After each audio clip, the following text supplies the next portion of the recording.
तपस्वी लड़का चाहिए।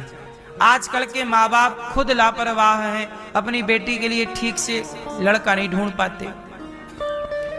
आपने बेटी के लिए लड़का ढूंढ दिया है, अब वो दिन भर शराब पी के तुम्हारी छोरी को मारता है। ऐसा लड़का ढूंढा है तुमने, और बाद में तुम कहते हो बेटी के भाग्य का है, क्या करें। अब तो यही कहोगे, इसके अलावा तुम्हारे पास कोई बहाना भी नहीं है।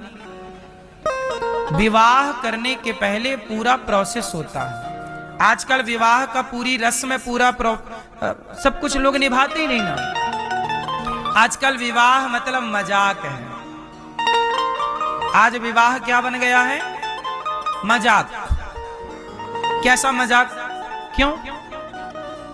जिस लड़के का विवाह हो रहा है उसे यही नहीं पता कि विवाह क्यों करना चाहिए। पूछो किसी भी दुल्हा से, क्यों भैया विवाह करने जा रहा है? हाँ, क्यों करना चाहिए विवाह? पूछो, उत्तर दे पाए वाला। उसे पता ही नहीं कि विवाह क्यों करना चाहिए। लड़की से पूछो कि भाई तुम विवाह कर रही हो, क्यों करना चाहिए? विवाह क्यों करते हैं भाई, क्या जरूरत है? आप बताओ भैया, विवाह क्यों करना चाहिए? आपने किया विवाह? क्यों किया है? जन्म के लिए। आपने विवाह क्यों किया? ये भैया बताएंगे। कोई कहता है कि संतान उत्पन्न करने के लिए, वंशावली बढ़ाने के लिए। वंशावली तो सूअरों की भी खूब बढ़ रही है।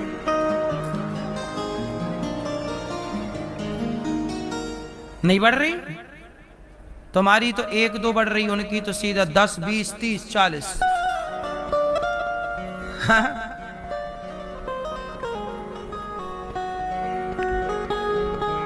विवाह का मतलब है, आजकल विवाह में ना लड़की का पिता बारातियों को शराब की व्यवस्था कराता है। एक तरफ शराब का काउंटर लगेगा, यहाँ शराब, आओ बारातियों शराब पियो, यहाँ शराब पीने की व्यवस्था करता है लड़की का बाप। और फिर बारातियों में आए मामा, फूफा, मौसा, मौसिया, सब ने दम दबा के दारू पी, और दारू पी के फिर लड़की को आशीर्वाद देने पहुंचे मंच में।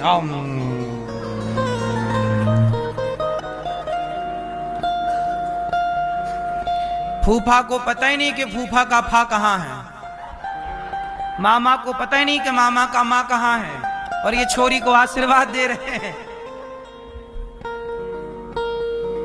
शराबियों से अपनी बेटी को आशीर्वाद दिलाते हो, तुम्हें शर्म नहीं आती? कैसे बाप हो? तुम्हारी बेटियों को, तुम्हारी बेटी को ये शराबियों का आशीर्वाद फलीभूत होगा? गधों की तरह हरकत करते हो। इन शराबियों के आशीर्वाद से सब होगा? धन्य है साहब, धन्य है। विवाह एक यज्ञ है। सनातन धर्म का सबसे श्रेष्ठ रस्म रिवाज विवाह परंपरा है। विवाह में क्या होता है? यज्ञ होता है, मंडप होता है, लकड़ी का मंडप गाड़ा जाता है। आजकल तो सब आर्टिफिशियल होता है। सही प्रोसेस है, लकड़ी का मंडप हो, उस मंडप के नीचे हवन वेदी होती है, यज्ञशाला है वो एक तरह की। वहां पे लड़का लड़की दोनों आहुति डालते हैं। आहुति डाल के अग्नि को साक्षी मान के अग्नि के फेरे होते हैं। उस अग्नि के फेरे, किस अग्नि के? यज्ञ की अग्नि के। किस अग्नि के? यज्ञ की अग्नि के। पति पत्नी का वचन होता है, एक दूसरे की प्रतिज्ञाएं होती हैं, वो यज्ञ है। विवाह एक यज्ञ है। विवाह क्या है? एक यज्ञ है। लेकिन उस यज्ञ को शराब का ठेका बना दिया लड़की के बाप ने। पैसे हैं साहब, दिखाना है दुनिया को कि देखो हमने अपनी बेटी के विवाह में करोड़ रुपया खर्च कर दिए। है कोई ऐसा? वाह, दिखावे की जिंदगी अच्छी जी लेते हो। ये दिखावा है। शराब पिला रहे हो और वो शराबी तुम्हारी बेटी को आशीर्वाद देंगे। इन शराबियों के आशीर्वाद से तुम्हारी बेटी सुहागन रहेगी? आशीर्वाद भी सबका नहीं लिया जाता, सबको सबके पांव नहीं छुए जाते। जैसे जिनके हम पांव छूते हैं, श्रेष्ठ जनों के, महान जनों के पांव छूते, ताकि उनका गुण, उनका आचरण हम में प्रवेश। करंट है एक प्रकार का ये पांव छूने की परंपरा। क्या है? जैसे एक व्यक्ति को कोरोना हो गया और उसने यदि दूसरे को छू लिया तो दूसरे को भी संभावना है। जब बीमारी एक से दूसरे में आती है तो गुरुजनों के, साधु जनों के आशीर्वाद, गुरु जी आशीर्वाद देंगे। गुरु गोरखनाथ जी का जन्म कैसे हुआ? एक साधु आए, एक साधु आए गांव में, भिक्षाम देही, वो भिक्षा मांग के खाते, मैया भिक्षा भिक्षा भिक्षा। एक मैया बोली, गुरु जी भिक्षा तो मैं दे दूंगी, मेरे बेटा नहीं है, कई साल हो गए ब्याह के, कोई पुत्र नहीं है, कृपा करो महाराज। साधु बोले, ला भिक्षा ला। उसने भिक्षा दी, लो, हाँ तूने मुझे भिक्षा दी, अब जा। उन्होंने कुछ प्रसाद दिया, ले खा ले, बच्चा होगा। उसको लगा ये प्रसाद खाने से बच्चा कैसे होगा, श्रद्धा थी नहीं। गोबर का ढेर था, फेंक दिया गोबर में। वो गोबर में फेंका। अब 12 साल बाद वो गुरुजी फिर पहुंचे। 12 साल बाद गुरुजी आए, ए मैया मैंने तुझे पुत्र होने का आशीर्वाद दिया था बेटा। अरे महाराज कोई बेटा बेटा नहीं हुआ, आपका आशीर्वाद झूठा था। अरे झूठा क्या था, मैंने तुझे कुछ दिया था प्रसाद, खाया कि नहीं? गुरुजी मैं झूठ नहीं बोलूंगी, मैंने ये गोबर के ढेर में फेंक दिया था, इसको भी खाने से भी बच्चा होगा। साधु ने ध्यान लगा के देखा, वहां गड्ढा खोदा जहां प्रसाद फेंका गया था। वो प्रसाद कोई सामान्य ऋषि का आशीर्वाद, खोदा, वो जमीन के भीतर समाया, गोबर के ढेर से प्रकट हुए, इसलिए गोरखनाथ, गुरु गोरखनाथ। गोबर के ढेर से गुरु गोरखनाथ प्रकट हो गए, जिन्होंने सृष्टि में तमाम समाज की सेवा और धर्म की स्थापना की। ऐसे दिव्य महापुरुष का प्राकट्य कहां से हुआ? आपको क्या लगता है, संतों को ऐसी हल्के में ले लेते हैं? इसलिए कहता हूं कि संतों का किसी भी प्रकार से तिरस्कार ना हो। विवाह करना चाहिए, संतों का आशीर्वाद। देखो संतों का आशीर्वाद मिला तो नहीं संता, कितनी कथाएं हैं कि पुत्र प्राप्ति हुई, आशीर्वाद। एक प्रसिद्ध कथा है मार्कंडेय जी की। एक बालक हुआ, उसकी कुंडली में लिखा था कि 12 साल में मर जाएगा, और उसके पिता बहुत बड़े ज्योतिष के ज्ञानी, उनके पिता, बेटा पैदा हुआ, बाप ने कुंडली बनाई, वो कुंडली में आया कि 12 साल के बाद बेटा मर जाएगा। अब तो बाप के दिन चैन नहीं, भाई बाप तो बाप है, कैसे चाहेगा कि कोई बाप के आगे बेटा मर जाए। अब वो बाप बेचारा सब दूर परेशान हुआ, हे महाराज कुंडली में लिखा है कि 12 साल, कोई सब ग्रह नक्षत्र योग ऐसे ही बन रहे हैं, अब कोई टाल कैसे जाए? काल को कौन टालेगा, विधान को कौन टालेगा? क्या करें? तब संत आए, संतों ने कहा एक काम कर, तू अपने बेटे की मृत चरणों में गिर पड़े। आज बाप को रोना था कि हे भगवान अब क्या होगा। तब एक महासंत आए, चरणों में प्रणाम किया। संत ने कहा चिरंजीवी भव, जाओ लंबी आयु, दीर्घजीवी भव। साधु के चरणों में पिता गिर पड़ा, महाराज ये चिरंजीवी नहीं है, दीर्घजीवी नहीं हो सकता, आज इसका आखिरी दिन है, ये मर जाएगा। संत बोले कैसे हो जाएगा? देखो महाराज कुंडली कह रही है, कुंडली। तुरंत संत ने ब्रह्मा जी, साधु मतलब साधु दिव्य संत, ब्रह्मा जी से बात की। वो सनकादि थे, ब्रह्मा जी से बात की कि ब्रह्मा जी क्या है? बोले आज इसका आखिरी है।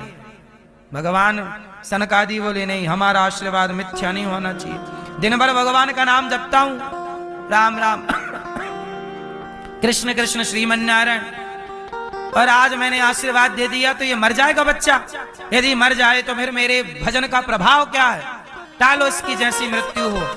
भैया वो मार्कंडेय जी, वो बालक जो कल आज मरने वाला था, संतों के आशीर्वाद से सब कुछ विधान चेंज हुआ और 7 लोग अमर हैं, अश्वत्थामा बलिर्व्यासो हनुमानश्च विभीषण कृपा परशुरामश्च, ये सब जीवित हैं। 8वें मार्कंडेय जी चिरंजीवी बने, आज भी मार्कंडेय जी, वो आशीर्वाद संतों के मार्कंडेय जी जीवित।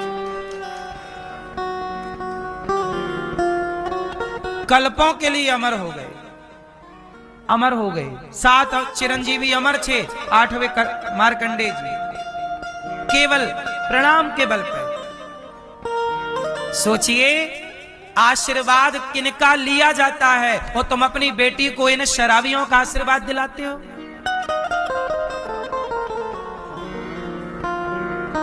बारातियों को खूब भर भर के शराब पिलाई और मंच में वो झूम रहे हैं, बेटी के आशीर्वाद दे रहे हैं। कैसा बाप है ये निर्दयी। यज्ञ को यज्ञ रहने दो मेरी माँ। बारातियों को दाल चावल सब्जी रोटी राजमा पूड़ी खीर कचौरी पकवान बादाम काजू हलवा सब खिलाओ और ठूस के खिलाओ, मुंह सर रख लो, घोंटा रख लो, ले पी मुंह से, ला घोंटा से दो। शराब काहे पिलाते हो? और क्या खाएगा बोल? फूफा क्या खाएगा? जो खाएगा खिलाए, ले। बादाम खाएगा बादाम का रस पी, ले। घोंटा से डालो इसके मुंह पे। शराब काहे पिलाते हो? शराब सनातन में आप लोग भटक गए रास्ता। सनातन को साइंटिफिक रूप से समझिए, विवाह यज्ञ है। कितने लोग मेरी बात से सहमत हैं कि विवाह यज्ञ है? विवाह एक यज्ञ है, 2 आत्माओं का मिलन है, एक नई जिंदगी किसी की स्टार्ट होने जा, नया जन्म है, वो जन्म हो रहा है। एक लड़की अब लड़की से पत्नी होने जा रही है। एक पत्नी का जन्म कहाँ होता है? मंडप में, यज्ञ मंडप में, विवाह मंडप में। एक पुरुष का पति के रूप में परिणित होना, पति का जन्म कहाँ होता है? तुम्हारे घर में पति पैदा होता है क्या? कि तुम्हारे घर में पत्नी पैदा, तुम्हारे घर में बेटी पैदा हुई है, तुम्हारे घर में बेटा पैदा हुआ है। विवाह के मंडप में पत्नी और पति का जन्म हुआ है। उस यज्ञ के विधान से जन्म होता है। जैसे यज्ञ से द्रौपदी प्रकट हुई। द्रौपदी कहां प्रकट हुई? जिन यज्ञों से हमारे यहां भगवान, जब दशरथ जी ने यज्ञ किया, उस पुत्रेष्टि यज्ञ से भगवान प्रकट हुए और खीर दिए, जिन खीर को 3 रानियों ने खा के गर्भ धारण किया। हमारे यहाँ यज्ञ से भगवान प्रकट होते थे।